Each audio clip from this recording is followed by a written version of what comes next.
ખૂબ ભજન થયું હોય, જ્યાં અનેક મહાપુરુષોએ ખૂબ ભજન કર્યું હોય, આવું સ્થાન પસંદ કરો. અનેક ઋષિવરોએ જ્યાં ભજન કર્યું હોય એવા ઠેકાણે તમે કથા કરો ને તો આ કથા તમને વધારે રસ આપશે, વધારે આનંદ આપશે. અપૂર્વ રસરૂપા જ કથા તત્ર ભવિષ્યતિ. એટલે દેશકાળનો નિર્ણય જરૂરી છે. તમે તીર્થમાં પણ કરી શકો, તમારા ઘરને આંગણે પણ કરી શકો છો, અન્ય કોઈ તીર્થમાં પણ તમે કથાને આ રીતે માણી શકો છો. તો આમાં લખે છે અમારે કથા ક્યાં રાખવી? એટલે સંત કુમારોએ સ્થાન આપ્યું. ગંગા દ્વાર સમીપ હેતુ તટમ આનંદ નામકમ. ગંગા દ્વાર સમીપ યાને હરિદ્વારની બાજુમાં આનંદ નામનું વન છે, ત્યાં તમે કથા કરો. ગંગા દ્વાર સમીપે તો તટમ આનંદ નામકમ નાના ઋષિગણેર જુષ્ટમ દેવ સિદ્ધ નિષેવિતમ. દેવ અને સિદ્ધોનું નિષેવિત ક્ષેત્ર છે અને ત્યાં રહેનારાઓના જે વેરભાવ નષ્ટ થઈ જાય છે. ત્યાં નિવાસ કરનારા છે ને એને એકબીજા પ્રત્યે કોઈ વેર નથી. દેખો, જ્યાં રહેનારા લોકોના હૃદયમાં વેર ન હોય ને એવું ઠેકાણું પસંદ કરાય. એક ગંગાદ્વાર નામ આપ્યું છે. ગંગાદ્વારનું બીજું નામ છે હરિદ્વાર, ત્રીજું નામ છે હરદ્વાર. એ હરનું દ્વાર છે, હરિનું પણ દ્વાર છે. અને ગંગાદ્વાર એટલા માટે છે કે ગંગોત્રી ઉપરથી પ્રગટ થયેલી ગંગા પહાડી પ્રદેશોથી નીચે ઉતરતી જ્યાંથી સપાટ ભૂમિમાં પ્રવેશ કરે છે એ સ્થાનનું નામ હરિદ્વાર છે. હરિદ્વારથી ગંગાજી બિલકુલ સપાટ ભૂમિમાં પ્રવેશ કરી અને પછી વારાણસી તરફ આગળ વધે છે. એટલે એ ગંગાનું દ્વાર છે, ગંગાનું પ્રવેશ દ્વાર છે. એટલે નામ છે હરિદ્વારનું ગંગાદ્વાર. તો હરિદ્વારથી ઉપરનો જે ભાગ છે ત્યાં આનંદ નામનું વન છે, ત્યાં આપે કથાનું આયોજન કરવું જોઈએ. ત્યાં ભક્તિ જ્ઞાન વૈરાગ્ય અવશ્ય પ્રગટ થશે. સુતજી કહે, હે શૌનકાદિ ઋષિઓ, ગંગા તટ ઉપર કથાનું આયોજન કરવામાં આવ્યું છે. અનેક ઋષિવરો પધાર્યા છે. શ્રીમદ ભાગવત રૂપી અમૃતનું પાન કરવા માટેના રસ લંપટો મહાપુરુષો જે હતા એમાં પ્રથમ વૈષ્ણવો હતા, એ બધા દોડતા આવ્યા છે. કોણ કોણ આવ્યા એમાં નામ આપ્યા છે: ભૃગુ, વશિષ્ઠ, ચ્યવન, ગૌતમ, મેધાતિથિ, દેવલ, દેવરાજ, પરશુરામજી, ગાદીસુદ, શાકલ, મૃકુંડ, યોગેશ્વર, ભગવાન પરાશર, વ્યાસ આદિ આ બધાય મહાપુરુષો પોતે આવ્યા, પોતાના શિષ્યોને લાવ્યા. એના શિષ્યો, એના શિષ્યો, એના શિષ્યો, આમ આખી શિષ્ય પરંપરા ઉતરી આવી અને આ બધા કથા શ્રવણ માટે પધાર્યા. હવે આશ્ચર્યની વાત બીજી એ છે કે સાક્ષાત વેદ કથા સાંભળવા આવ્યા. સાક્ષાત વેદ પધાર્યા, વેદાંત પધાર્યા. વેદાંતાનિશ્ચ વેદાશ્ચ મંત્રાસ્તંત્રાસમૂર્તય. વેદ આવ્યા, વેદાંત એટલે ઉપનિષદ આવ્યા. મંત્રો ને તંત્રો સમૂર્ત બનીને આવ્યા. સમૂર્ત એટલે મૂર્તિ ધરીને આવ્યા, શરીર ધરીને આવ્યા કથા સાંભળવા માટે. 10 સપ્ત પુરાણાની, 17 પુરાણ કથા સાંભળવા આવ્યા. 6 શાસ્ત્રાણી, 6 શાસ્ત્રો. ક્યાં ક્યાં? યોગ, સાંખ્ય, ન્યાય, વૈશેષિક, પૂર્વ મીમાંસા અને ઉત્તર મીમાંસા, અને 6 શાસ્ત્રો કહેવાય.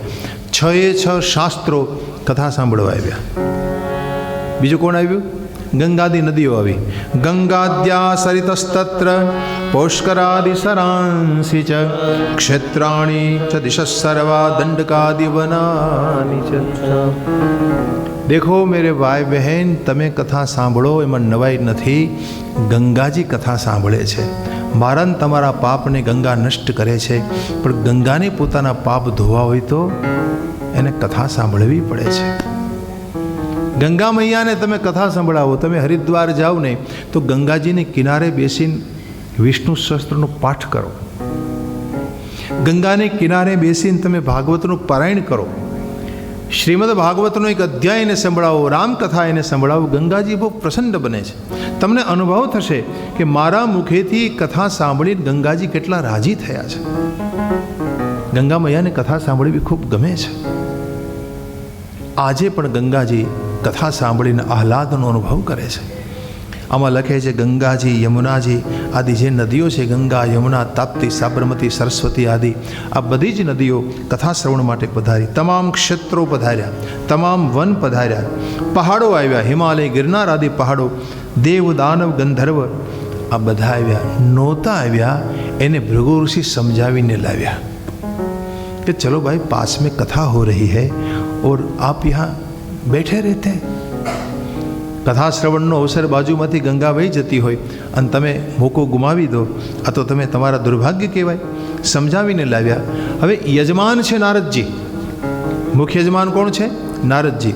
નારદજીને દીક્ષિત કરવામાં આવે. મુખ્ય યજમાન હોય ને દીક્ષા દેવામાં આવે. દીક્ષિતા નારદે નાથ દત્ત આસનમ ઉત્તમમ. આગળ ઉપર એને આસન આપ્યું છે, એને દીક્ષિત કરવામાં આવ્યા. સનત કુમારોએ બધાને વંદન કર્યું. વૈષ્ણવો, વિરક્તો, સંન્યાસીઓ, બ્રહ્મચારીઓ આગળના ભાગમાં મુખ ભાગે બિરાજ્યા. એક ભાગમાં ઋષિગણો છે, એક ભાગમાં દેવતાઓ છે, એક ભાગમાં વેદો, ઉપનિષદો, તીર્થો, સ્ત્રીઓ, અંત્યજો આ બધા બિરાજ્યા. જય શબ્દ નમઃ શબ્દ થવા લાગ્યો. આકાશમાંથી ફૂલોની વૃષ્ટિઓ થઈ રહી છે અને કલ્પવૃક્ષના પુષ્પોની વૃષ્ટિઓ વરસાવી રહ્યા છે દેવતાઓ. સનત કુમારોમાંના એક ભાઈએ કથાનું મહાત્મ્ય સંભળાવતા કહ્યું કે શ્રીમદ ભાગવતની આ કથાનું હું તમને વર્ણન કરીશ. આ શુક શાસ્ત્ર છે અને એનું શ્રવણ કરવા માત્રથી તમારા હાથમાં મુક્તિ આવી જાય છે. સાંભળવા માત્રથી તમારા હાથમાં મુક્તિ આવે. અને આ કથાનું રોજ સેવન કરો, નિત્ય સેવન કરો. સદા સેવ્યા શ્રીમદ ભાગવતી કથા યસ્યાઃ શ્રવણ માત્રેણ હરિશ્ચિત્તમ સમાશ્રયે. સદા સેવ્યા. જો ભાઈ આ કાયમ સાંભળવા જેવું શાસ્ત્ર છે, રોજ સેવન કરો, રોજ. અને એમાંય જો તમારા ઘરમાં ઠાકોરજી બિરાજતા હોય તો ઠાકોરજીની પૂજા કર્યા પછી ભગવાનને એક અધ્યાય રોજ સંભળાવો. શ્રીમદ ભાગવતનો એક અધ્યાય વાંચતા 10 થી 15 મિનિટ લાગે. બીજા દિવસે બીજો અધ્યાય. આમ કરતાં 6 મહિને આખું ભાગવત પૂરું થાય પછી બીજું આવર્તન શરૂ કરો. જુઓ પછી તમારા ઘરમાં કેટલો આનંદ વરસે છે. તમારા બધા અનિષ્ટો દૂર થઈ જશે. ભાગવતજી કલ્પવૃક્ષ છે મેરે ભાઈ બહેન. તમારી બધી કામના પૂર્ણ થઈ જશે. આવું શ્રીમદ ભાગવતજીનો રોજ એક અધ્યાય ઠાકોરજીને સંભળાવો, એનું રોજ સેવન કરો. સદા સેવ્યા શ્રીમદ ભાગવતી કથા યસ્યાઃ શ્રવણ માત્રેણ. એના શ્રવણ માત્રથી હરિનું હૃદયમાં પ્રવેશ થાય છે. દેખો, ભગવાન કાન દ્વારા તમારા હૃદયમાં પ્રવેશ કરીને પ્રગટ થાય છે. કથા દ્વારા કર્ણરંધ્રથી પ્રવેશ કરે અને તમારા હૃદયમાં પ્રગટ થાય છે. તો આવા શ્રીમદ ભાગવતનું રોજ સેવન કરો. જેના ઘરમાં ભાગવતજી બિરાજતા હોય એનું ઘર તીર્થ બને છે. કલ્પવૃક્ષ છે ભાગવતજી, તમારી બધી કામના પૂર્ણ કરે છે. આગળ લખે છે કે તમારે ગંગા, ગયા, કાશી, ગોદાવરી આ કોઈ તીર્થમાં જવાની જરૂર નથી. કારણ કે જ્યાં ભાગવતજીની કથા થતી હોય જ્યાં બધા તીર્થો હોય છે. જ્યાં ભાગવતજી બિરાજતા હોય ત્યાં તમામ તીર્થો વિદ્યમાન હોય છે. પછી કહે તમારા ઘરમાં ભાગવતજી બિરાજે છે? કોઈ કહે ના, આખું ભાગવત નથી. તો કે એક સ્કંદ છે તો એ અચ્છી, બહુ સારી વાત છે. કોઈ કે એક સ્કંદ પણ નથી, એક અધ્યાય છે, ગોપી ગીત એક અધ્યાય હોય તો બહુ સુંદર. કોઈ કે એક પણ નહીં, એક શ્લોક છે ભાગવતનો, એક શ્લોક. તો કે એક ભી નહીં હે, આધા હે? તો કે અડધોય નથી, અડધાનો અડધો છે. અડધાનો અડધો મંત્ર પણ હોય.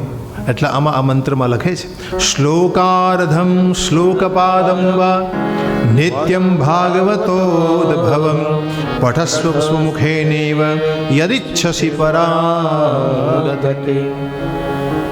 જો તમારે પરમ ગતિ પ્રાપ્ત કરવી હોય ને તો અડધાનો અડધો શ્લોકનો જપ કરો ને તો તમને પરાગતિનો અનુભવ થશે. આવું આમાં વ્યાસજી બોલ્યા છે. ભાગવત પૂર્ણ પુરુષોત્તમ છે. ભગવાનની કથા છે ને ભાઈ, એ તમારા બધા સંકલ્પો સિદ્ધ કરે છે, સર્વ રીતે તમારું મંગલ કરે છે. એક કવિએ તો કેટલું સુંદર કહ્યું છે, મંગલ સવ કરનારું પ્રભુ કથામૃત તારું.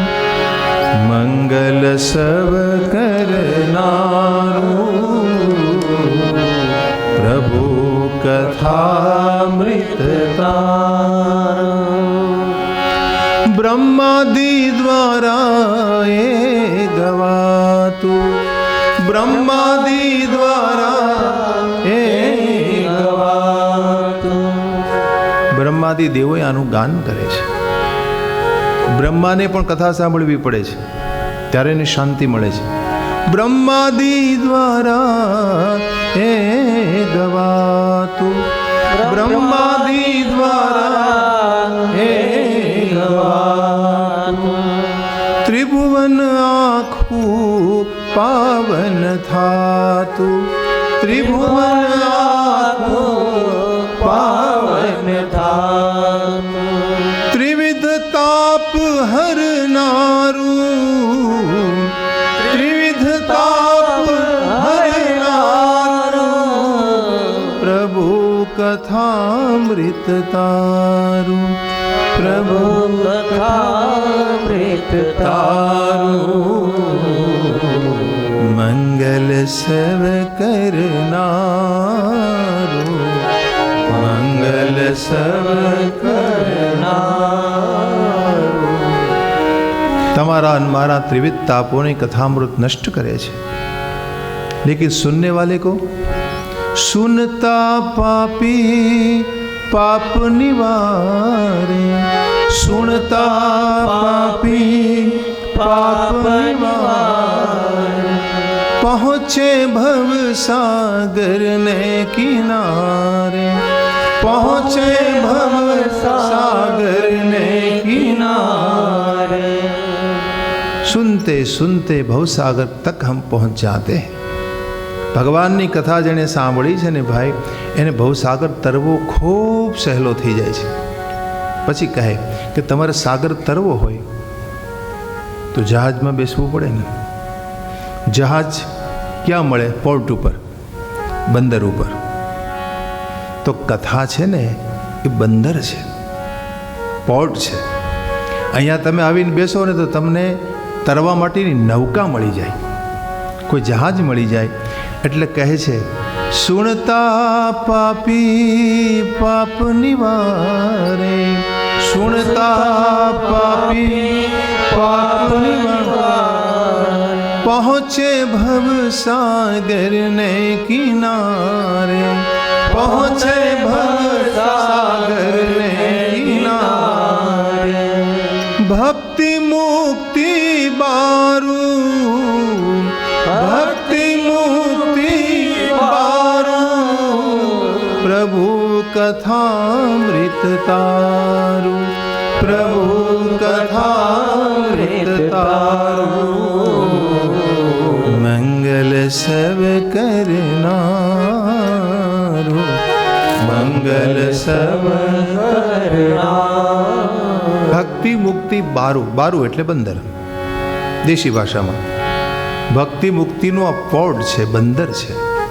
તમારે ચાલો भक्ति જોઈએ છે, बैठ जाए, यहाँ से नौका मिल जाएगी. मुक्ति જોઈએ છે, यहाँ बैठ जाइए, नौका आपको मिल जाएगी. જ્યાં પોર્ટ હોય ત્યાં નૌકા મળે છે. તો આવી ભગવાનની કથા છે.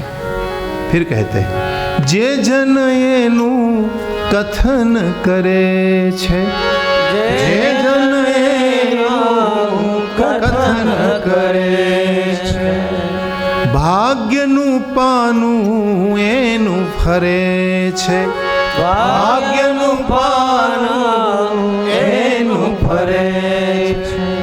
14 બજવે નગારું, 14 બજવે નગારું. પ્રભુ કથામૃત તારું, પ્રભુ કથામૃત તારું. મંગલ સબ કરના, મંગલ સબ કરના.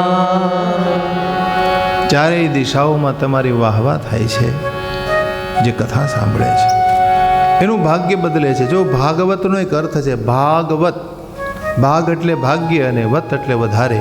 તમારું ભાગ્યની વૃદ્ધિ કરે એવું આ શાસ્ત્ર છે. તમારું ભાગ વધી જાય, તમારું ભાગ બદલી જાય. શ્રીમદ ભાગવતનો આશ્રય જેણે લીધો છે ને ભાઈ, એના ભાગ બદલ્યા છે, એના ભાગ્યનું પાનું ફરે છે. फिर कहते हैं पान करंता मस्त बनावे, पान करंता मस्त बनावे, पान करंता मस्त बनावे. પાન કરંતા મસ્ત બનાવે, આંસુ નિશ દિન આંખ વહાવે, આંસુ નિશ દિન આંખ વહાવે, પુનિતને પણ પ્યારું, પુનિતને પણ પ્યારું, પ્રભુ કથામૃત તારું, પ્રભુ કથામૃત તારું, મંગલ સબ કરનાર, मंगल सब करना। जो पीता रहता है हरि कथा के रस को वो मस्त हो जाता है। देखो आ नशो है, आ नशो है एक प्रकारનો। ભગવાનની કથા તમે રોજ સાંભળો ને તમને ધીરે ધીરે ધીરે નશો ચડે છે। પેલો બાર જે બજારમાં મળે ને નશો તમારો 2 કલાકમાં ઉતરી જાય, કોઈને 4 કલાક રહે, વળી પાછો નશો કરવો પડે। બહારનો નશો તમારો ઉતરી જશે ભાઈ, પણ આ નશો જેને ચડ્યો ને કેમે ઉતરતો નથી। આનો કેફ ચડે છે, કથાનો નશો તમને ચડે। ભગવાનની કથાનો નશો કરો ભાઈ, શ્રેષ્ઠમાં શ્રેષ્ઠ। જો નશો કોને કહેવાય? નશો એટલે નશાની વ્યાખ્યા આપું તમને। નશ્યતે ઇતિ નશા, આપણો નાશ કરી નાખે એને નશો કહેવાય। હવે તમે નશો કરો તો શું થાય? ઇજ્જતનો નાશ થઈ જાય, સંપદાનો નાશ થઈ જાય, શરીરનો નાશ થઈ જાય, અંદરના ઓર્ગનનો નાશ થઈ જાય। એને નશો કરનારના બધા ઓર્ગન નષ્ટ થઈ જાય, એને એનો નાશ થવાનો છે। એમ ભગવાનની કથાનો નશો કરો તોય નાશ થઈ જાય, પણ શેનો? અહંકારનો નાશ થઈ જાય। પરમાત્માની કથાનો જે નશો કરે છે મેરે ભાઈ બહેન, એનો અહંભાવ નષ્ટ થઈ જાય, એનામાં દીનતા આવતી જાય, એનામાં દૈન્ય આવે, એનામાં નમ્રતા આવે, એનામાં સમતાનો ભાવ આવે, એના ચિત્તના સંકલ્પ વિકલ્પો, એના મનોરથો નષ્ટ થવા લાગે, નાશ તો થાય જ। ભગવાનની કથાનો નશો જે કરે છે એ અહમ નષ્ટ અવસ્થામાં પહોંચે, ગલિત અભિમાન અવસ્થામાં પહોંચે। આ સ્વાભાવિકપણો એનામાં આવવા લાગે છે જે હરિકથાને ગાય છે। એટલે કહે કે ભગવાનની કથાનો નશો કરે એ મસ્ત બને છે। પરમાત્માના વિયોગમાં એની આંખમાંથી આંસુ નીકળે છે। પુનીતના શબ્દો છે આ। પુનીત સંત પુનીત બોલ્યા છે કે મને તો બહુ પ્યારું છે ભગવાનનું કથામૃત, હું તો આને પીધા જ કરું છું। પ્રભુ કથામૃત તારું, પ્રભુ કથામૃત તારું। આવું આ શ્રીમદ ભાગવતજી કલ્પવૃક્ષ છે, તમારી બધી કામનાઓને પૂર્ણ કરશે। અને જ્યાં સુધી શ્રીમદ ભાગવતજી બિરાજ્યા છે અહીંયા કોઈ ખરાબ સંકલ્પ ન કરવો, શુભ સંકલ્પ કરો। અહીંયા ક્રોધ ન કરવો, લોભ ન કરવો, ઉદાર મન રાખવું, રાગ દ્વેષ ન કરવો, નિંદા ન કરવી, નહીં તો એનું તુરંત પરિણામ મળશે। કારણ કે ભાગવતજી આ કોઈ સામાન્ય શાસ્ત્ર નથી, આ જીવંત શાસ્ત્ર છે, આ સદગ્રંથ છે, સાક્ષાત કૃષ્ણ છે। અને એટલા માટે તમે જે કંઈ સંકલ્પ કરો સંભાળીને કરજો। કલ્પવૃક્ષ છે, તમારી બધી કામનાઓને પૂર્ણ કરનારું છે। આવું આ દિવ્ય શાસ્ત્ર શ્રદ્ધાથી જે શ્રવણ કરે, શ્રદ્ધાત શ્રવણે નિત્યમ માપેતાવદ્ય યત ફલમ, એ શ્રદ્ધાથી સાંભળે અને તુરંત એનું ફળ પ્રાપ્ત થશે। સુખદેવજીનું આ વચન છે। પછી આમાં આ બધી કથા સાંભળી અને શૌનકજી પૂછે છે, બાપજી આટલો બધો વિશદ મહિમા શાસ્ત્રનો કેમ થયો? એટલે જવાબ આપે છે સૂતજી કે આજથી 5000 વર્ષ પહેલાં ભગવાને જ્યારે સ્વધામ ગમન કરવાનો નિર્ણય કર્યો એ વખતે પ્રભાસ ક્ષેત્રમાં જ્યારે પોતાનો પ્રાણ ત્યાગ માટે, સ્વધામ ગમન માટે જ્યારે તૈયાર છે એ સમયે ઉદ્ધવજીએ આવીને ચરણો પકડીને કીધું, પ્રભુ ભક્તોને માટે સગુણ ઉપાસના જરૂરી છે। હવે અમારા માટે તો તમે જ આધાર છો, તમે તો સ્વધામ ગમન કરવા જઈ રહ્યા છો, તમારી ગેરહાજરીમાં, તમારી અનાવતાર દશામાં અમારું કોણ? હરિ હાજર હોય એને અવતાર દશા કહેવાય। પરમાત્માની સગુણ રૂપે હાજરી હતી આજથી 5000 વર્ષ પહેલાં, તો એની દૃષ્ટિ માત્રથી બધાના ઉદ્ધાર થઈ જાય, બધાનું કલ્યાણ થાય। પણ અનાવતાર દશામાં અમારું કોણ પ્રભુ? એટલે ભગવાનને કહ્યું, ઉદ્ધવજી મૂંઝાશો નહીં, અનાવતાર દશામાં હું મારું તેજ શ્રીમદ ભાગવતજીમાં પ્રવિષ્ટ કરાવું છું। હું તો આ સંસારમાં કાંઈ રહી ન શકું, કારણ કે હું ભલે સગુણ સાકાર બનીને આવ્યો છું, પણ પરંતુ મારી મૂળ અવસ્થા તો નિર્ગુણ નિરાકાર છે. મારે નિર્ગુણ અવસ્થામાં જવું જ પડે છે. દેખો, હરિ આ જગતમાં આવે છે તોય વધીને 125 વર્ષ આ સંસારમાં રહ્યા. ભગવાન 125 વર્ષ આ જગતમાં રહ્યા, અને આખરે તો એને પણ વિદાય લેવી જ પડે છે. આ જગતમાં કાયમ કોઈ રહેતું નથી. ભલે એણે બનાવ્યું, એના બાપનું છે, અને છતાંય રહી શક્યા નહીં. પોતાની નજર સામે પોતાના પરિવારને કપાતો જોયો, અને છતાંય કંઈક કરી શક્યા નહીં. દ્રષ્ટા ભાવથી, સાક્ષી ભાવથી બસ કેવલ જોતા રહ્યા. આ સંસારનો એક નિયમ છે. પણ સ્વધામ ગમન સમયે ભગવાને પોતાનું તેજ આ શાસ્ત્રમાં પધરાવ્યું. એટલે ભગવાનને કહ્યું, હે ઉદ્ધવજી, હવે આ ગ્રંથ તમને પ્રાપ્ત થયો છે. આ શાસ્ત્રમાં મારો આધાર તમને મળશે. આજથી આ શ્રીમદ ભાગવતજી મારી વાણીમય મૂર્તિ છે. તેને અંગવાંગમયી મૂર્તિ પ્રત્યક્ષાવર્તતે હરે. સેવનાत् શ્રવણાत् પાઠાत् દર્શનાत् પાપનાશિની. વાંગમય મૂર્તિ, મારી વાણીમય મૂર્તિ છે. આનું સેવન કરે, શ્રવણ કરે, અને ન કરી શકે તો પાઠ કરે, પાઠ ન કરે તો દર્શન તો કરી શકે ના. દર્શન માત્રથી એ આપણા પાપ નષ્ટ કરે છે. દુઃખ મટે, દારિદ્ર મટે, દુર્ભાગ્ય મટે, એવું આ શાસ્ત્ર છે. કામ ક્રોધ ઉપર તમને વિજય પ્રાપ્ત થાય જો આને શરણે જ આવતો.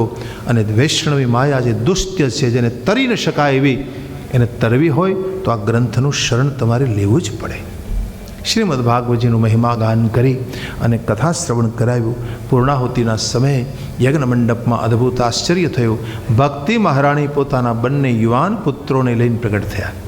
જ્ઞાન વૈરાગ્ય જે વૃદ્ધ બની ગયેલા એ ભાગવત કથા સાંભળવાથી યુવાન થયા. દેખો મેરે ભાઈ બહેન, તમારે જો ભક્તિ જોઈતી હોય તો ભાગવત સાંભળવું જ પડે. જેને જેને ભક્તિ મળી છે, ભાગવત શ્રવણથી ભક્તિ મળી છે. એક વખત શ્રીમદ ભાગવતની કથા તમે સાંભળો ને પછી તમને ભક્તિનો સાચો અનુભવ થાય છે. ભક્તિ જ્ઞાન વૈરાગ યજ્ઞ મંડપમાં પ્રગટ થાય છે. ત્યારે આમાં બોલે છે, શ્રી કૃષ્ણ ગોવિંદ હરે મુરારે નાથેતી નામાની મોહર વદંતી. આ મંત્ર છે અહીંયા. શ્રી કૃષ્ણ ગોવિંદ હરે મુરારે નાથ ઇતિ નામાની. આ પ્રકારના નામોને, હે ગોવિંદ, હે વાસુદેવ આદિ નામોને વારંવાર બોલવા લાગી ભક્તિ મહારાણી યજ્ઞ મંડપમાં પ્રગટ થયા. ત્યારે આને આધારે આપણા મહાપુરુષોએ આ ધૂન બનાવી છે. શ્રી કૃષ્ણ ગોવિંદ હરે મુરારે, શ્રી કૃષ્ણ ગોવિંદ હરે મુરારે નાથેતિ નામાની મુહુર્વદંતી. નાથેતિ નામાની મુહુર્વદંતી. શ્રી કૃષ્ણ ગોવિંદ હરે મુરારે, શ્રી કૃષ્ણ ગોવિંદ હરે મુરારે. હે નાથ નારાયણ વાસુદેવા, હે નાથ નારાયણ વાસુદેવા. શ્રી કૃષ્ણ ગોવિંદ હરે મુરારે, શ્રી કૃષ્ણ ગોવિંદ હરે મુરારે. હે નાથ નારાયણ વાસુદેવા, હે નાથ નારાયણ વાસુદેવા. શ્રી કૃષ્ણ ગોવિંદ હરે મુરારે, શ્રી કૃષ્ણ ગોવિંદ હરે મુરારે. હે નાથ નારાયણ વાસુદેવા, હે નાથ નારાયણ વાસુદેવા. હે નાથ નારાયણ વાસુદેવા, હે નાથ નારાયણ वासुदेवा. गाने लगी भक्ति, नाचने लगी यज्ञ मंडप में प्रकट होते ही और कहते हैं, भागवतार्थ भूषाम सुचारु वेशाम. देखा सबने, यज्ञ मंडप में जो बैठे हुए थे वो सब देख रहे हैं कि सुचारू वेश लेकर कौन नारी प्रकट हुई। तो देखा कि ये तो भागवत के अर्थ में से प्रकट हुई, भागवत के अर्थ में से। भक्ति जोईती हो तो भागवतना अर्थ ने समझो। आमां लख्युं छे भागवतार्थ भूषाम। जो तमे आदरथी भागवत नहीं सांभळो, भावथी एना अर्थ सभर श्रीमद भागवतનું શ્રવણ નહીં કરો તો હૃદયમાં ભક્તિ તમને જલ્દી નહીં મળે। ભક્તિ એ ભાગવતના અર્થથી પ્રાપ્ત થાય। હવે બધા વિચાર કરે છે કે આ કોણ હશે, ક્યાંથી આવ્યા, કથમ પ્રવિષ્ટામ કથમ આગતેયમ, ક્યાંથી આવ્યા છે આ? તો મધ્ય મુનિનામ બીતિ તર્કયંતમ, બધા મુનિવરો મનમાં તર્ક કરે છે કે આ કોણ હશે, કોઈ ઓળખી ન શક્યું। શરદકુમાર પૂછે છે દેવી તમે કોણ છો? એટલે ભક્તિ બોલ્યા છે કે મારું નામ ભક્તિ મહારાણી છે। भवदेवीर्यद्यव कृतास्मि पुष्टा कलिप पणष्टानि कथा रसेन। देखो कथा रसथी हूँ पुष्ट बनी छूँ। कथा रसथी जो भक्ति ने तमारे पुष्ट करवी होय तो नित्य कथा श्रवण करो। कथाना रसथी ए भक्ति पुष्ट बने छे। हूँ गोविंदनु रूप छूँ। भक्तेशो गोविंद स्वरूप कर्त्री, प्रेमेक धात्री भवरोग हंत्री। सात्वां च तिष्ठस्व सुधैर्य संश्रया, निरन्तरं वैष्णव मानसा, निरन्तरं वैष्णव मानसा। भगवान में प्रेम धारण करनारी हूँ छूँ, गोविंदनु रूप प्रकट करनारी हूँ छूँ, भवरोग ने हणनारी भक्ति कहे छे हूँ छूँ, अने वैष्णवोना मानस में धैर्यपूर्वक निरंतर निवास करनारी हूँ छूँ। अने हूँ जेने प्राप्त थाऊं छूँ ए गोविंद ने बांधी शके छे। भक्ति सूत्रोपनद्ध, मारा सूत्र थी ज भगवान बंधाय छे। भक्ति कहे छे तमारे जो हरिने बांधवा होय ने तो मारा आश्रय तमारे आवવું જ પડે છે। देखो तमारामां गमे એટલું જ્ઞાન હોય, જ્ઞાની પુરુષો મહાન છે, જ્ઞાનની આ કોઈ નિંદા નથી। જ્ઞાન બહુ સારી વસ્તુ છે, જ્ઞાન હોવું જોઈએ, જ્ઞાન જરૂરી। જ્ઞાન ભક્તિનો ભેદ હું આપને આગળ ઉપર કહીશ। યથાવકાશ જ્યારે એવી કથા હશે ત્યારે કે જ્ઞાન કોને કહેવાય, ભક્તિ કોને કહેવાય, જ્ઞાનના લક્ષણો કેટલા, ભક્તિના લક્ષણો કેટલા, જ્ઞાન ભક્તિ વચ્ચેનું અંતર કેટલું છે, આ બધી ચર્ચા થશે। પણ તમારામાં ગમે એટલું જ્ઞાન ભલે હોય પણ જ્ઞાની ક્રોધ મટાડી શકતો નથી, જ્ઞાની કામ મટાડી શકતો નથી, જ્ઞાનીનો લોભ મટતો નથી। ગમે એટલો જ્ઞાની હોય તો લોભી બહુ હોય, मैंने देखा है। ज्ञानी में काम क्रोध लोभ मोह होय छे, भले गमे एटली ज्ञाननी वातो करतो होय, परंतु जो तमारे आ बधाय दुर्गुणों नष्ट करवा होय तो भक्ति करवी पड़े छे। कारण के भक्ति माँ छे अने माँ शुं काम करे? आपने साफ सुथरो राखवानुं काम करे। आ गंदकी ने दूर कोण करे? गमे तेवुं गंदू बाळक आव्युं होय ने तो बाप एने साफ नहीं करे, माँ साफ करशे। बाप कहेशे एमनी धर्मपत्नी ने बयाने साफ करी दो, पोते नहीं करे। ज्ञान पिता समान है अने भक्ति माँ समान है। यानी माँ जेम समूसूतरू करे, साफ करे बाळक ने, एम भक्ति थी तमारू काम मटे, क्रोध मटे, लोभ मटे, मोह मटे छे। भक्ति नहीं करो त्यां सुधी काम क्रोध ने तमे नष्ट नहीं करी शको, अने एटला माटे भक्ति थी आ बधुं संभव छे। भक्ति थी भगवान बंधाय छे। आटली वात करी અને પછી આમાં સુતજી કહે છે કે મહાત્મ્ય આ બધું સાંભળ્યું બધાએ, ત્યાં તો દરેકના હૃદયમાં વનમાળી ઘનશ્યામ પ્રગટ થયા છે, દરેકને દર્શન આપ્યું। કોટી મન્મથ લાવણ્ય જેનું રૂપ છે, કરોડ કામદેવ સમાન પરમાનંદ ચિન્મૂર્તિ મધુરો મુરલીધર, મુરલીધરી છે પોતાના ધરોષ્ઠ ઉપર।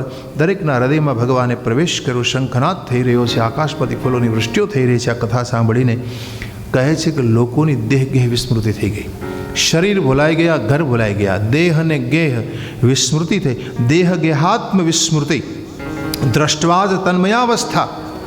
तमाम लोगों की तन्मय अवस्था ने निहाળી देवर्षि नारद वाक्य अब्रवीत। नारद जी एक वचन बोले। नारद जी वाक्य बोल्या, शू बोल्या? ए मुनिवर, आ कथानो केटलो अलौकिक प्रभाव छे। अलौकिकोऽयं महिमा मुनीश्वरा सप्ताहजन्योऽद्य विलोकितो मया मूढा षठाये पशुपक्षिणोऽत्र सर्वेऽपि निष्पापतमा भवन्ति। કેટલો અલૌકિક પ્રભાવ છે આ કથાનો। મહારાજ આજ મેં દેખા કે કોઈ સજ્જન વ્યક્તિ કથા સાંભળે તો એને ફાયદો થાય, એમાં શું નવાય, પણ ભાગવતની કથા તો મૂઢ અને શઠ સાંભળે ને તો એ પવિત્ર બને છે। મૂઢ ભલે હોય, શઠ ભલે હોય, શઠતાથી ભલે ભર્યો હોય, મૂઢ ભલે હોય, અરે પશુ પક્ષી પણ ભગવાનની કથા સાંભળે તો નિષ્પાપ તમા ભવંતી, એ નિષ્પાપ બને છે। હવે આશ્ચર્ય નહીં, પશુને શું ખબર પડે કથા શું કહેવાય, પક્ષીને શું ખબર પડે? મેરે ભાઈ બહેન, પશુ પક્ષી પણ કથા સાંભળે છે, ભલે એને કંઈ ખબર ન પડતી હોય।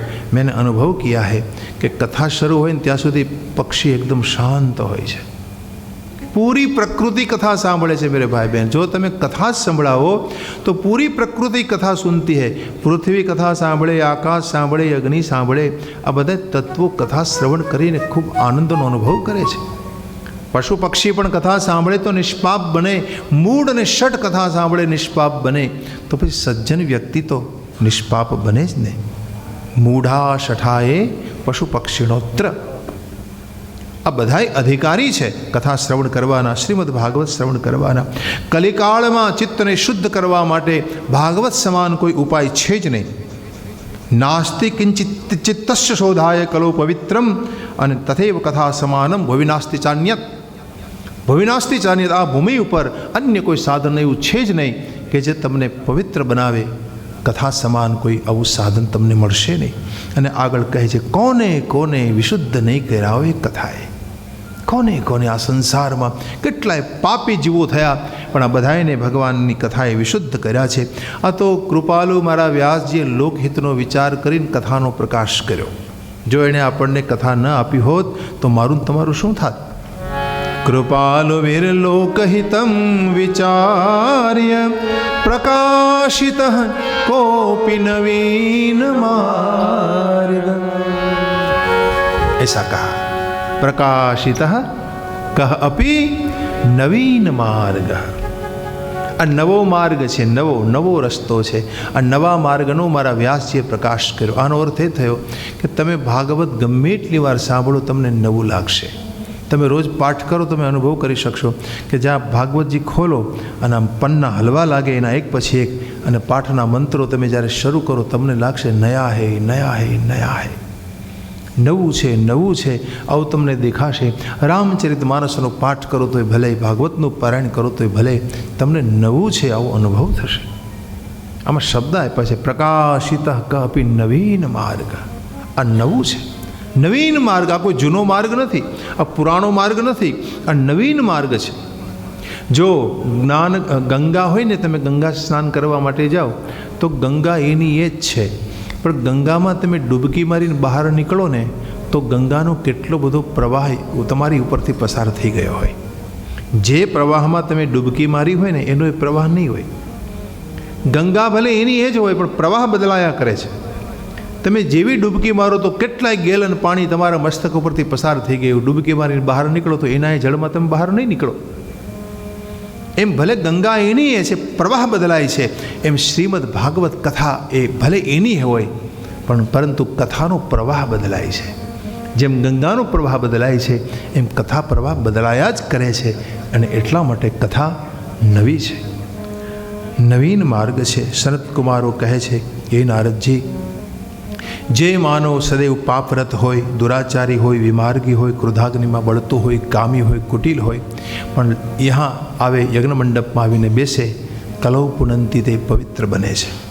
બીજી વાર કહ્યું, સત્ય વગરનો હોય, મા બાપને મારનારો હોય, દૂષણરૂપ હોય, બધાને માટે 5 પ્રકારના ઉગ્ર પાપ કરતો હોય, ક્રૂર હોય, પિશાચ જેવો હોય, પરંતુ સપ્તાહ યજ્ઞને કલૌ પુનંતી તે અહીં આવીને બેસે, પવિત્ર બને છે। પછી ત્રીજી વાર કહે, બ્રહ્મસ્વ પુષ્ટા, 5 પ્રકારના ઉગ્ર પાપ કર્મ કરતો હોય, ક્રૂર હોય, પિશાચ હોય, નિર્દયી હોય, બ્રહ્મની નિંદા કરતો હોય, વ્યભિચારી હોય, પણ કથા મંડપમાં આવીને બેસે પવિત્ર બની જાય છે. અને ચોથી વાર કહે છે, કાયાથી, વાચાથી, મનથી નિત્ય પાપ કરતો હોય, શઠતા હઠતાપૂર્વક નિત્ય પોતે પાપ કર્મમાં રત રહેતો હોય, બીજાની નિંદા જ કરતો હોય અને મલિન દુરાશય જેનો હોય એવો પણ સપ્તાહ યજ્ઞને કલો પુનંતી તે અહીં આવીને બેસે તો પવિત્ર બને છે. 4 વખત આ વાત કરી. હવે જે વાત 4 વખત કરી હોય એને તમારે સિદ્ધ કરવી પડે, પુષ્ટ કરવી પડે. એટલામાં દ્રષ્ટાંત આપે છે. દ્રષ્ટાંત ક્યાંય બહારથી લીધું નથી. ભાગવતમાં દ્રષ્ટાંતો બહારના દેવાની જરૂર જ નથી. આમાં એટલી બધી વાતો લખી છે કે તમે બહારની વાતો કરો તો મૂળ વાત ભૂલાઈ જાય. એટલી બધી અણમોલ વાતો આપી છે ભાગવતમાં. પણ કરુણા એ છે કે આપણને આવું બધું છોડીને બીજી વાતો સાંભળવાનો શોખ હોય છે. આમાં એટલી બધી સુંદર કથાઓ, એટલા સુંદર સૂત્રો છે, એટલું બધું તત્વદર્શન છે કે આના એક એક શ્લોક ઉપર તમે કલાકો સુધી બોલો તો ઓછું પડે. દ્રષ્ટાંત અહીંયા આપ્યું છે. તુંગભદ્રા નદીને કિનારે એક ઉત્તમ નગર હતું અને આ નગરમાં એક આત્મદેવ નામનો બ્રાહ્મણ રહેતો હતો. શ્રોત સ્માર્ત કર્મમાં નિપુણ હતો, યાને કર્મકાંડમાં નિપુણ હતો. એની પત્નીનું નામ હતું ધુંધુલી. ધુંધુલી કેવી હતી તો કહે છે કે વાક્ય સ્થાપિકા, પોતાનું ધાર્યું કરનારી, સુંદરી હતી, સારા કુળમાં ઉત્પન્ન થઈ હતી, પણ પારકી પંચાત કરવાની એને બહુ ટેવ હતી. લોક વાર્તા રતા ક્રૂરા, પ્રાયશ બહુ જલ્પિકા. જલ્પિકા એટલે બોલકણી, બોલ બોલ બહુ કરે, બસ બહુ બોલકણી સ્વભાવ હતો. આમ તો ઘરનું કામકાજ કરવામાં શૂરવીર હતી, પણ એને ઝઘડો કરવો રોજ ગમે. કૃપણ કલહપ્રિયા, કંજૂસ સ્વભાવ હતો અને કલહપ્રિયા, એને ઝઘડો કર્યા વગર ચાલે જ નહીં. પાડોશી સાથે એક વખત તો ઝઘડવું જ પડે, આવો એનો સ્વભાવ હતો. છતાં પણ આત્મદેવ નામના આ બ્રાહ્મણ એની સાથે જીવન જીવતા હતા. બંનેનું દાંપત્ય જીવન ખૂબ સુંદર હતું, દરેક રીતે ખૂબ સુખ હતું. એક દુઃખ હતું જીવનમાં, સંતતિનો અભાવ હતો, સંતાન નહોતું. આમણે ધર્મ માર્ગે ઘણું ધન ખર્ચ્યું સંતાન પ્રાપ્તિ કરવા માટે, પરંતુ ન પુત્રો ના પીવા પુત્રી, ન દીકરાનો જન્મ થયો ન દીકરીનો જન્મ થયો. ખૂબ ચિંતા જાગી. દુઃખી થયેલો આત્મદેવ એક વખત પોતે વનમાં આવે છે. એક સરોવરમાં સ્નાન કર્યું, પાન કર્યું, વૃક્ષ નીચે બેઠો છે. બપોરનો સમય થયો. હવે એવામાં એક યતિ ત્યાં આવ્યા, સંન્યાસી પધાર્યા. સંન્યાસીને જોઈને પ્રણામ કર્યા છે. યતિએ પૂછ્યું રડી રહેલા આત્મદેવને, કથમ રોદિશી વિપ્રમ, શા માટે રડો છો? કથમ રોદિશી વિપ્રમ ત્વમ કાતે ચિંતા બલયસે વદત્વમ સત્વરમ મહ્યમ સ્વસ્ય દુઃખસ્ય કારણ. તમારા દુઃખનું કારણ શું છે મહારાજ, એ કહો. આત્મદેવ કહે છે, બાપજી હું તર્પણ કરું છું ને પિતૃઓને, ત્યારે મારા પિતૃઓ તર્પણમાં ગરમ જળ પીવે છે, એને ઉષ્ણ જળ પીવું પડે છે. મદિયા પૂર્વાસ્તેયમ કૌષ્ણમ ઉપભુંજતે, ઉષ્ણમ ઉપભુંજતે. ઉષ્ણ એટલે હવે ગરમ જળ શું કામ, આવું શા માટે લખ્યું છે કે અપુત્ર વ્યક્તિ જ્યારે તર્પણ કરે ત્યારે એના પિતૃ એનાથી નારાજ હોય છે કે ભાઈ સંતાન પ્રાપ્તિ તમે કરો, તમે પિતૃના ઋણમાંથી પહેલાં છૂટો, પ્રયાસ કરો આ રીતે ધર્મ માર્ગે, અને જો ભગવાનની કૃપા થાય પછી અમારો રાજીપો તમારી માથે રહેશે. એટલે પિતૃઓ તમારાથી રાજી ન હોય નિસંતાન વ્યક્તિની ઉપર, આમાં એવો સિદ્ધાંત આપ્યો છે. એટલે પોતે તો આત્મજ્ઞાની છે આત્મદેવ. કહ્યું મહારાજ એ તો ઠીક છે, ચાલો હું અપુત્ર છું, મારા પિતૃઓ મારું તર્પણ સ્વીકારતા નથી, પરંતુ પ્રજા દુઃખેથી હું દુઃખી તો છું, પણ ધિક્કાર છે આ જીવનને કે જે જીવનમાં પ્રજા ન હોય, ધિક્કાર છે આ ધનને કે જેને ભોગવનાર કોઈ પ્રજા ન હોય. મહારાજ કરુણા તો એ છે કે મારા આંગણામાં હું કોઈ ગાય પાળું છું ને તો ગાયને પણ વાછરડાનો જન્મ થતો નથી મહારાજ. મારે આંગણે આવે એટલે ગાય વંધ્યા થઈ જાય છે. ચાલો એ ઠીક છે, મારા આંગણામાં હું વૃક્ષ રોપું છું તો વૃક્ષને પણ ફળ બેસતા નથી. યો મયા રોપિતો વૃક્ષ સોપી વંધ્યત્વમ આશ્રયેત. યો મયા રોપિતો વૃક્ષ, હું વૃક્ષ રોપું છું તો વંધ્યત્વમ આશ્રયેત, એને પણ વંધ્યત્વનો આશ્રય લેવો પડે છે મહારાજ. કહો મારા જેવું નિર્ભાગી આ સંસારમાં બીજો કોણ હોઈ શકે? કૃપા કરો મહારાજ, મારા ઉપર કંઈક ઉપાય કરો, મારા ઉપર કૃપા કરો. યતિએ આત્મદેવના કપાળના લેખ વાંચીને કહ્યું, દેખો આત્મદેવ તમે બ્રાહ્મણ છો, વિવેકી છો, જ્ઞાની છો, સંસારની વાસનાને ત્યાગો. તમારું ભાગ્ય જોઈને મને લાગે છે કે તમારા જીવનમાં આ એક જન્મમાં નહીં 7 જન્મ સુધી પુત્ર નથી નથી અને નથી. બોલો શું કરશો? 7 જન્માવધિ તવ પુત્રો નૈવચ નૈવચ. 7 જન્માવધિ 7 જન્મની અવધિ સુધી તમારે ત્યાં પુત્ર નથી મહારાજ. અને એમ માનો છો કે તમને સંતાન સુખ આપે? સગર રાજાને 60,000 હતા, એકે સુખ ના આપ્યું. ઘણી વખત તમારા સંતાનો છે ને એ તમારા પૂર્વજન્મના શત્રુ હોય, એ તમારા દીકરા બનીને આવે, એને શત્રુપુત્ર કહેવાય. આખી જિંદગી તમને ત્રાસ આપે, તમારું ધન નષ્ટ કરે, તમને દુઃખ આપે. આ શત્રુપુત્ર હોય. એટલે એવું ન માનવું કે દીકરા તમને સુખ આપે. ઘણી વખત અમુક સંતાનો હોય ને એમના લગ્ન થાય ત્યાં સુધી ભેગા રહે ને પછી નોખા પડી જાય. આને ઋણાનુબંધી પુત્ર કહેવાય. ઋણ હતું ત્યાં સુધી સાથે રહે. કોઈ પુત્ર વિવેકી હોય કે જે તમારી સેવા કરવા માટે રોકાય, તમારી સાથે રહે.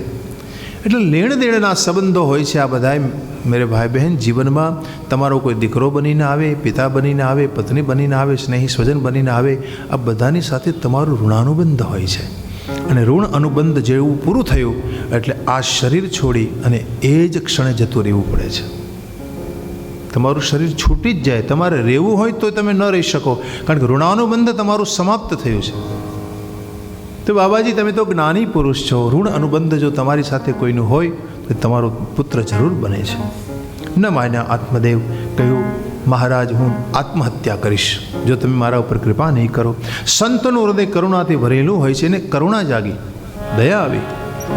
ગોસ્વામીજી માનસમાં લખે છે, સંત હૃદય નવનીત સમાના, સંત હૃદય નવનીત સમાના, કહા કબી ન પરી કહે ન જાના, કહા કબી ન પરી કહે ન જાના, નિજ પરિતાપ દ્રવે નવનીતા, નિજ પરિતાપ દ્રવે નવનીતા, પર દુઃખ દ્રવ હિ સંત સુપુનીતા, પર દુઃખ દ્રવ હિ સંત સુપુનીતા, સંત હૃદય નવનીત સમાના, સંત હૃદય નવનીત સમાના. સ્વામીજી કહે, માખણ જેવું હૃદય હોય સંતનું. માખણને તો તમારે ગરમ કરવું પડે ત્યારે ઘી બને, પણ સંતનું હૃદય તો બીજાના દુઃખે દુઃખી થઈ જાય. બીજાના દુઃખે, બીજાનું દુઃખ સંત જોઈ શકતો નથી, આવું એનું હૃદય હોય છે. આવું નિર્મળ હૃદય એમનું હોય. યતિને દયા આવી ગઈ, એમણે એક ફળ આપી દીધું, લે ભાઈ લઈ જા, આ ફળ તારી પત્નીને આપી દેજે. પોતાની જોડીમાં નાખી પ્રણામ કરી પરિક્રમા કરી ખુશી થતાં આત્મદેવ પોતાને ઘેર આવ્યા. આવીને હાથમાં આપીને કીધું, લ્યો આ સંતની પ્રસાદી લાવ્યો છું, આપણા ઉપર કૃપા થઈ છે, તમે આ ફળ ગ્રહણ કરી લો. સાથે 1 વર્ષ સુધી તમારે એક ટાઈમ ભોજન કરવું પડશે, વ્રત કરવું પડશે, તમારે જમીન ઉપર શયન કરવાનું, બ્રહ્મચર્યનું પાલન કરવાનું, અને આ રીતે ભગવાનનું નામ લેવાય એટલું લેવાનું, જપ કરવાના. આમ 1 વર્ષ સુધી તમે વ્રત કરશો, તમારે ત્યાં નિર્મલ પુત્રની પ્રાપ્તિ થશે. હવે ફળ હાથમાં આવ્યું જેવી ધૂંધુલીને, એટલે બુદ્ધિ તર્ક કરવા લાગી. ધૂંધુલી એટલે તર્ક કરનારી બુદ્ધિ. અત્યાર સુધી સંતાન નહોતું તો આત્મદેવને પરેશાન કરતી હતી, પણ હવે સંતાન પ્રાપ્તિનું ફળ હાથમાં આવ્યું એટલે હવે કેવા વિચાર કરે છે જુઓ. આમાં લખે છે, ફલ ભક્ષેણ ગર્ભ, ફલ હું ખાઈશ તો મને ગર્ભ રહેશે.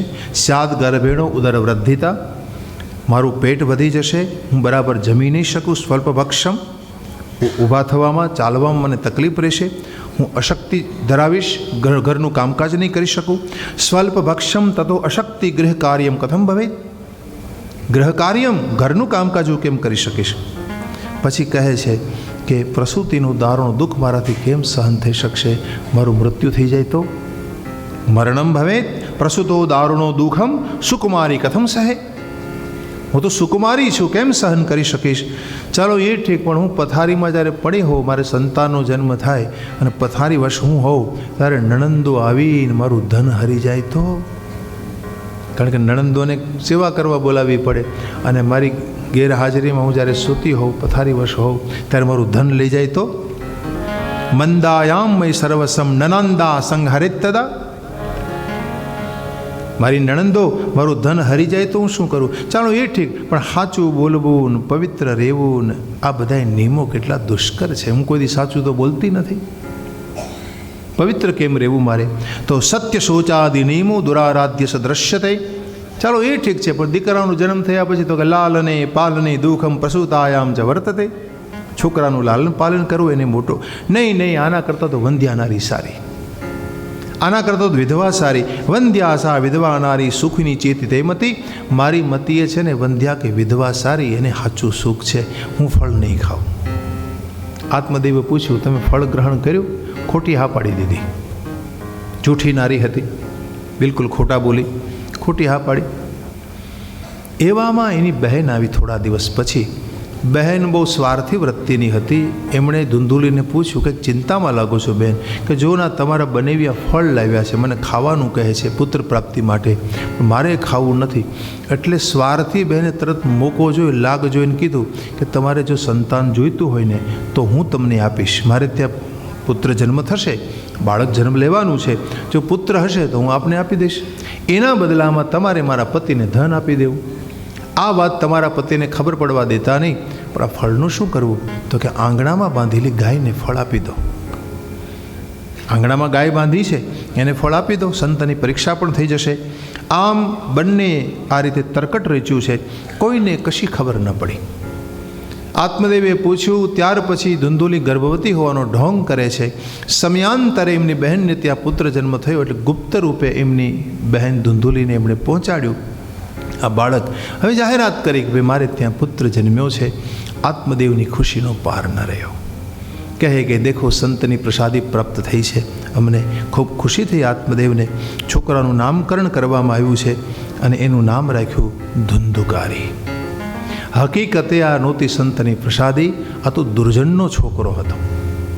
એના હાડોભાઈનો છોકરો થતો તો એ દુર્જન હતો. અને આ પ્રકારે એ દુર્જનના સંસ્કાર એ ધુંધુકારીમાં આવવાના છે. પણ આત્મદેવ ભલા ભોળા છે. એને થયું કે ભાઈ આ તો મારું જ બાળક છે, મારા સંતે આપેલી પ્રસાદીનું ફળ છે.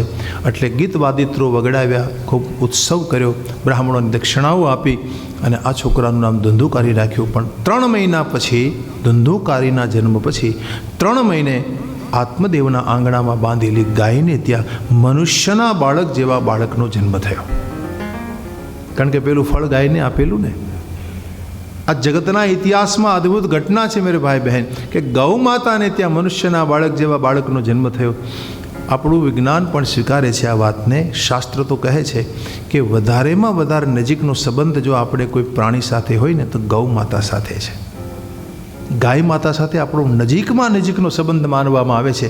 શાસ્ત્રનો પણ આ નિર્ણય છે. જે ઘટના ઘટી હોય તે, પણ ગૌ માતાને ત્યાં બાળક જન્મ્યું. કાન હતા ગાય માતા જેવા, નામ રાખ્યું ગોકર્ણ. સંત સ્વભાવનો મહાપુરુષ હતો. આ સંતની પ્રસાદી હતી. આમાં એક વાક્યમાં લખે છે કે ગોકર્ણો પંડિતો જ્ઞાની ધુંધુકારી મહાખલ. બંને બાળકો મોટા થાય છે. ગોકર્ણ મહાન પંડિત થયા, જ્ઞાની થયા, અને ધુંધુકારી બહુ મોટો ખલ થયો, દુર્જન થયો, કુસંસ્કારી થયો. એક જ પિતાની છત્રછાયામાં બંને મોટા થાય છે. પણ તમે જો લોહીના લક્ષણ કોઈ દી બદલતા નથી. તમારા બ્લડમાં જે હોય ને એને બદલવું બહુ કઠિન છે.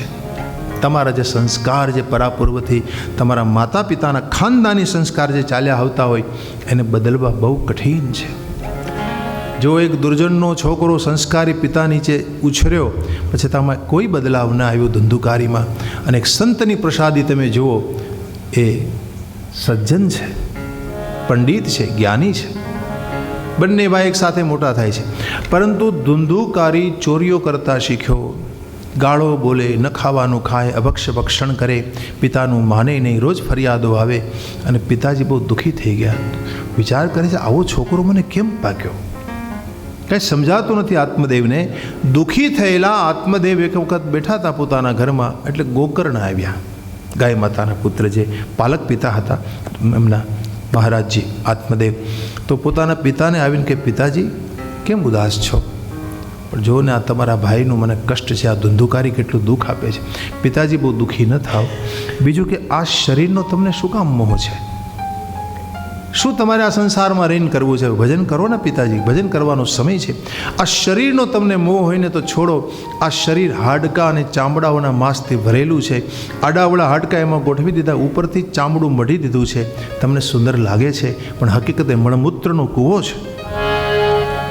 શરીરથી સાધન કરો પિતાજી, ભજન કરો. ધર્મનું સંપાદન કરવા માટે ભગવાને આપણને શરીર આપ્યું છે. દેહે સ્થિમાંસ રુધિરે ભીમતિમ ત્યજત્વમ જાયા સુતાદિષુ સદા મમતા વિમુંચ પશ્યાનિશમ જગદિદમ ક્ષણભંગનિષ્ઠમ વૈરાગ્ય રાગ રસિકો ભવભક્તિનિષ્ઠ વૈરાગ્ય રાગ રસિકો ભવભક્તિનિષ્ઠ. જો પિતાજી આ ક્ષણભંગુર છે, પાણીના પરપોટાની જેમ ફૂટતા વાર ન લાગે, એમાં શરીરને ફૂટતા વાર નહીં લાગે. ક્ષણભંગુર છે, ક્ષણભંગનિષ્ઠમ. માટે વૈરાગ્યના રસિક બનો. વૈરાગ્ય ધારણ કરવા માટે ભગવાને આ શરીર આપ્યું છે. પિતાજીએ પૂછ્યું બેટા હું શું કરું? તો કે ધર્મને ભજો. ક્યાં કહા દેખીએ, ધર્મ ભજસ્વ સતતમ. દેખો ધર્મ છે ને એ જીવ માટે છે. ધર્મ કોને માટે છે? શિવ માટે નહીં. ભગવાનને ધર્મની કાંઈ જરૂર નથી, ધર્મની જરૂર આપણે છે. ધર્મ જીવને ધારણ કરવાનો. ભગવાન તો સ્વયં ધર્મ છે, પરમાત્મા સ્વયં ધર્મ છે, અને એ તો ધર્મમાં જ હોય છે. જીવને ધર્મની જરૂર છે. એટલે કે ધર્મ ભજસ્વ, ધર્મને ભજો, ધર્મને ધારણ કરો પિતાજી. ધર્મ ભજસ્વ સતતમ તેજ લોક ધર્માન. લોક ધર્મને તેજો. ક્યાં સુધી વ્યવહારમાં પડ્યા રહેશો? આ લોક ધર્મને ક્યાં સુધી પકડી રાખશો પિતાજી? સેવસ્વ સાધુ પુરુષામ. સાધુ પુરુષનો સંગ કરો. જય કામ તૃષ્ણા. કામ અને તૃષ્ણાને નષ્ટ કરવા માટે સાધુનો સંગ કરવો પડે છે. અને કોઈના ગુણદોષ ન જુઓ. અન્યસ્ય દોષ ગુણ ચિંતનમાં આશુ મુક્તવા. અન્યસ્ય દોષ ગુણ. જો તમે બીજાના ગુણદોષ જોયા કરશો ને તો એ ગુણદોષ તમારી અંદર આવી જાય. જેને સાધના કરવી છે, ભજન કરવું છે, એ બીજાના ગુણદોષનું ચિંતન ન કરે. વૈરાગ્ય રાગ રસિકો બની અને સેવા કથા રસમહો. સેવા કથામાં નિરંતર લાગેલા રહો. આત્મદેવને જ્ઞાન લાગ્યું કે દીકરો આજે મારો ગુરુ બન્યો છે, સારું કર્યું તે મારી ચેતનાને જગાડી. એમણે ઘર છોડવાનો નિર્ણય કર્યો. જ્યારે આત્મદેવે ઘર છોડ્યું ત્યારે 60 વર્ષની ઉંમર હતી એમની. એવમ સુતોક્તિ વશતોપી ગ્રહમ વિહાય. ઘર છોડા યાતો વનમ. વનમે ગયે. સ્થિરમતી ગતિ 6 વર્ષ.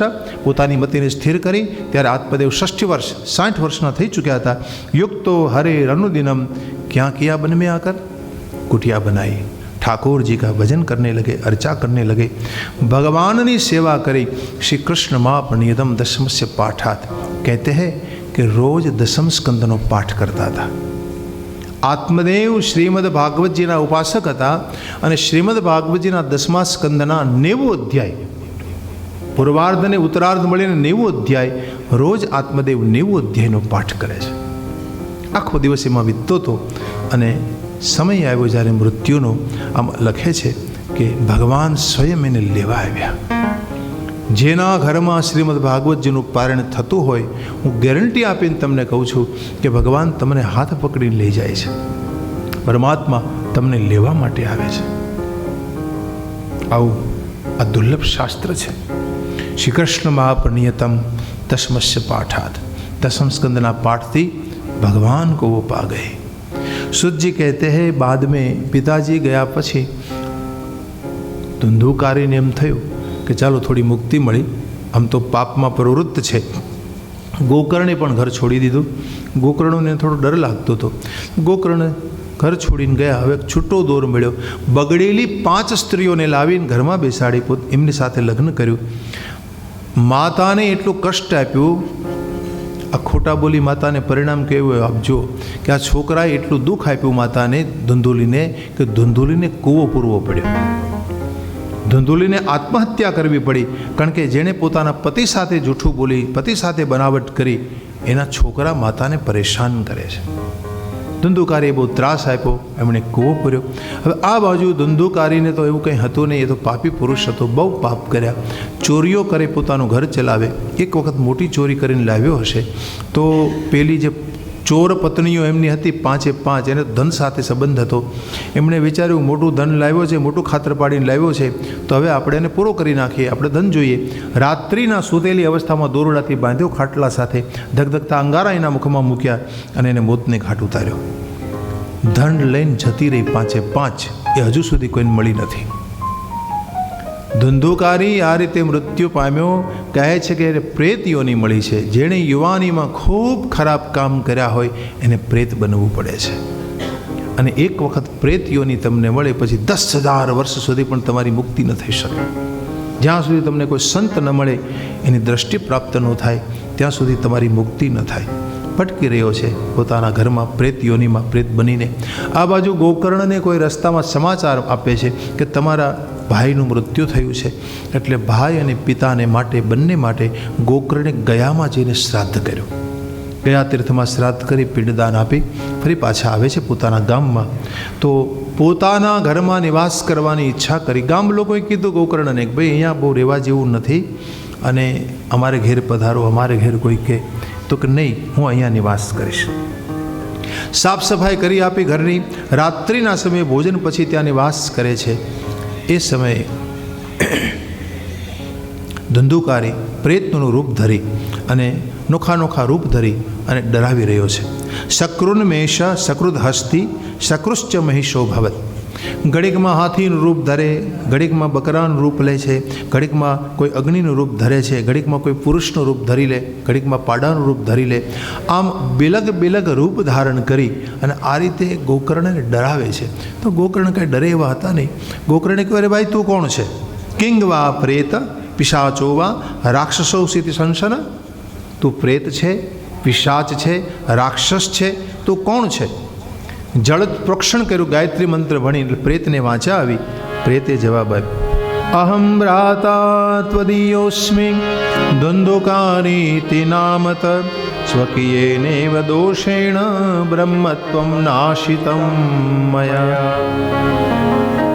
હું તમારો મોટો ભાઈ છું, મારું નામ ધુંધુકારી છે. મેં મારા ઉગ્ર કર્મોને કારણે મારા બ્રાહ્મણત્વનો નાશ કર્યો છે. હું બ્રાહ્મણ બનીને આવ્યો, પણ મેં ખરાબ કામ એટલા બધા કર્યા કે મારે પ્રેત યોનીમાં જવું પડ્યું છે. મેં આવા ખરાબ કામ, મેં હિંસા બહુ કરી, લોકોને દુઃખ બહુ આપ્યા, મેં મારા માતા પિતાને દુભવ્યા છે, મારે પ્રેત બનવું પડ્યું છે. હે ભાઈ, અહીંયા મારે વાયુનો આહાર કરવો પડે છે, મને બહુ દુઃખ છે. વાતાહારેણ જીવામી દેવાધીન ફલો દધાત. પ્રેત યોનીમાં બહુ કષ્ટ પડે છે. ભાઈ, મારા માટે કંઈક ઉદ્ધાર થાય એવી વ્યવસ્થા કરો. ગોકર્ણ કહે છે, મેં તમારી પાછળ પિંડદાન આપ્યું, તમારો ઉદ્ધાર થવો જોઈએ. ગયામાં મેં શ્રાદ્ધ કર્યું છે, મેં આપને પિંડ આપ્યા. કહે છે ધુંધુકારી, ગયામાં 100 શ્રાદ્ધ કરશો તોય મારી મુક્તિ નહીં થાય, કોઈ બીજો ઉપાય વિચારો. એ સમયે ગોકર્ણે આખી રાત્રિ વિચાર કર્યો, કોઈ ઉપાય એને સૂઝ્યો નહીં. સવારમાં સૂર્ય ભગવાનને એમણે સ્તુતિ કરી અને અર્ઘ્ય આપ્યો. આમાં કહે છે ગોકર્ણે સૂર્યનારાયણને અર્ઘ્ય આપતી વખતે આવા શબ્દો બોલ્યા, તોભ્યમ નમો જગત સાક્ષિન બ્રૂહી મે મુક્તિ હેતુકમ તશ્રુત્વ દૂરદસૂર્ય સ્ફુટમિત્યભ્યભાષત સ્ફુટમિત્યભ્યભાષત. તોભ્યમ નમો જગત સાક્ષિન. હે ભગવાન સૂર્યનારાયણ, આપ જગતના સાક્ષી છો અને મુક્તિ દેવામાં આપ હેતુરૂપ છો. મને કોઈ માર્ગદર્શન આપો. દેખો, દરેક વ્યક્તિએ સૂર્ય ભગવાનને રોજ અર્ઘ્ય આપવો જોઈએ. રોજ સૂર્યને અર્ઘ્ય આપવું જોઈએ, તુલસી પૂજા કરવી જોઈએ. એ આપણું પ્રમુખ કર્તવ્ય છે. સૂર્યને અર્ઘ્ય શું કામ આપવો જોઈએ? આખા જગતને એણે પકડી રાખ્યું છે, એના આકર્ષણથી જગત ટકી રહ્યું. આ કૃષ્ણૈન રજસા વર્તમાનો નિવેશયન્ન મૃદમ મર્ત્યશ્ચ હિરણ્યેન સવિતા રથેના દેવું જાતિ. વેદ કહેતા હૈ. આ રીતે ભગવાન સૂર્યને અર્ઘ્ય રોજ આપવો એ આપણું કર્તવ્ય છે. સૂર્ય ઉપાસના રોજ કરવી જોઈએ, બ્રાહ્મણે તો ખાસ કરવી જોઈએ.